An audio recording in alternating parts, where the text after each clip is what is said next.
নমস্কার বন্ধুরা, চম্পাস কিচেনে সবাইকে স্বাগত জানাই। আজকের রেসিপি হচ্ছে শোল মাছের মাথা দিয়ে মিষ্টি কুমড়োর ঘন্ট। খুব সহজে ঘরে থাকা উপকরণ দিয়ে কিন্তু এই সুস্বাদু কুমড়োর ঘন্ট তৈরি করে নিতে পারবে। তাহলে চলো বন্ধুরা, আর দেরি না করে রান্নাটা আমি কি করে করি তা দেখে নেওয়া যাক। ভাত কিংবা রুটি দুটোর সাথে এটা খেতে ভীষণই ভালো লাগে।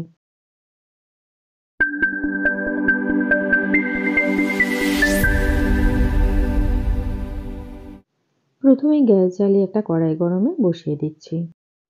কড়াইটাকে ভালো করে গরম করে নিয়ে দিয়ে দিচ্ছি 2 টেবিল স্পুন সর্ষের তেল। হাই ফ্লেমে তেলটাকেও ধোঁয়া ওঠা অবধি গরম করতে হবে। আগে থেকে আমি শোল মাছের মাথাকে ভালো করে ধুয়ে নুন হলুদ মেখে রেখে দিয়েছি। এবারে এগুলো এর মধ্যে দিয়ে দিচ্ছি। আমি এখানে শোল মাছের মাথা দিয়ে রান্নাটা করছি, তবে তোমরা চাইলে রুই কিংবা কাতলা যে কোনো বড় মাছের মাথা দিয়েই করতে পারবে।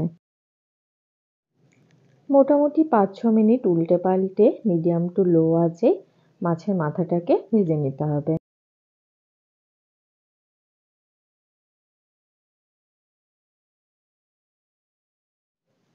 তিন চার মিনিট ভাজার পরে যখন দেখবে মাথাটা ভাজা হয়ে গেছে আর বেশ নরম হয়ে গেছে, তখন খুন্তির সাহায্যে একটুখানি ভেঙে দেবে। এতে করে ভেতরের দিক থেকেও খুব সুন্দর করে ভাজা হয়ে যাবে।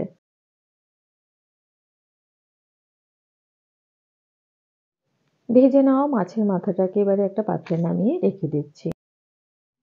মাছের মাথা ভাজার পরে কড়াইতে যেটুকুনি তেল আছে ওই তেলের মধ্যে এবারে আরো 1 টেবিল স্পুনের মতো সর্ষের তেল দিয়ে দিচ্ছি। গরম তেলে দিয়ে দিচ্ছি একটা ফাটিয়ে নেওয়া শুকনো লঙ্কা আর তেজপাতা। একই সাথে দিচ্ছি কিছু গোটা গরম মশলা, হাফ টিস্পুন গোটা জিরে। 4-5 সেকেন্ড লো ফ্লেমে নাড়াচাড়া করে ফোড়নের মশলাগুলোকে ভেজে নিতে হবে। একটা ছোট সাইজের পেঁয়াজকে ঝিরিঝিরি করে কুচিয়ে নিয়েছি, সেটা এবারে দিয়ে দিলাম। দিচ্ছি 4টে চেরা কাঁচা লঙ্কা। ঝালটা অবশ্যই নিজেদের স্বাদ বুঝে ব্যবহার করতে হবে। 1-2 মিনিটের মতো পেঁয়াজটাকে হালকা করে ভেজে নেওয়ার পরে হাফ টিস্পুন গ্রেট করা আদা দিলাম। তবে তোমরা চাইলে পেঁয়াজ, কাঁচা লঙ্কা আর আদাটাকে বেটেও ব্যবহার করতে পারবে। পেঁয়াজ আর আদার কাঁচা গন্ধ চলে গেছে। একটা বড় সাইজের আলুকে ডুমু ডুমু করে কেটে নিয়েছি, সেগুলো দিয়ে দিলাম। একটুখানি তেলের মধ্যে নাড়াচাড়া করে দিয়ে দিচ্ছি ডুমু ডুমু করে কেটে রাখা মিষ্টি কুমড়ো। আমি আলু আর কুমড়ো একই সাইজের করে কেটেছি, এতে করে দুটোই একসাথে সেদ্ধ হয়ে যাবে। এবারে এর মধ্যে দেব 1 টিস্পুন লবণ, হাফ টিস্পুন দিচ্ছি হলুদ গুঁড়ো। লবণের পরিমাণটা যে যা স্বাদ বুঝে ব্যবহার করবে। সবকিছু ভালো করে মিশিয়ে নিয়ে গ্যাসের আঁচ স্লোতে করে দিয়ে 10 মিনিটের জন্য ঢেকে দিলাম। 10 মিনিট পরে দেখো আলু আর কুমড়ো থেকে কিন্তু বেশ অনেকটা জল বেরিয়ে এসছে। আর মোটামুটি 50% মতো সেদ্ধ হয়ে গেছে।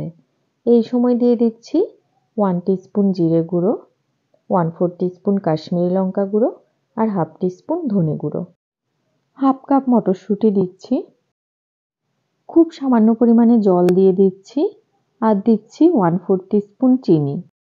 মিষ্টি কুমড়োর এমনিতেও একটা নিজস্ব মিষ্টতা আছে, তবে কেউ যদি চিনি দিতে অপছন্দ করো সেক্ষেত্রে না দিলেও চলবে। এইভাবে সামান্য জল দিয়ে যদি গুঁড়ো মশলাকে সবজির সাথে কষিয়ে নেওয়া যায় তাহলে গুঁড়ো মশলা পড়ে যাবে না আর সবজির সাথে বেশ ভালো করে মিশেও যাবে। এবারে ভেজে রাখা মাছের মাথাগুলো দিয়ে দিলাম। আমাদের চ্যানেল চম্পাস কিচেনের রেসিপিগুলো যদি তোমাদের ভালো লাগে তাহলে অবশ্যই চ্যানেলটাকে সাবস্ক্রাইব করে নেবে এবং পাশে থাকা বেল আইকনটাকে প্রেস করে দেবে। এতে করে যখনই আমি নতুন ভিডিও আপলোড করব সাথে সাথে নোটিফিকেশন তোমাদের কাছে পৌঁছে যাবে। কথা বলতে বলতে সমস্ত কিছুকে আরো 5 মিনিট ঢেকে সেদ্ধ করে নিয়েছি। দেখো মশলাও ভালো করে কষানো হয়ে গেছে, মিষ্টি কুমড়ো আর আলুও সেদ্ধ হয়ে গেছে।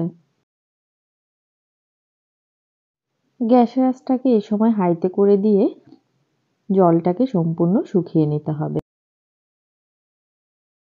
এইভাবে মোটামুটি 1 মিনিট জাল করার পরে দেখো সবকিছু খুব সুন্দর করে কষিয়ে নেওয়া হয়ে গেছে।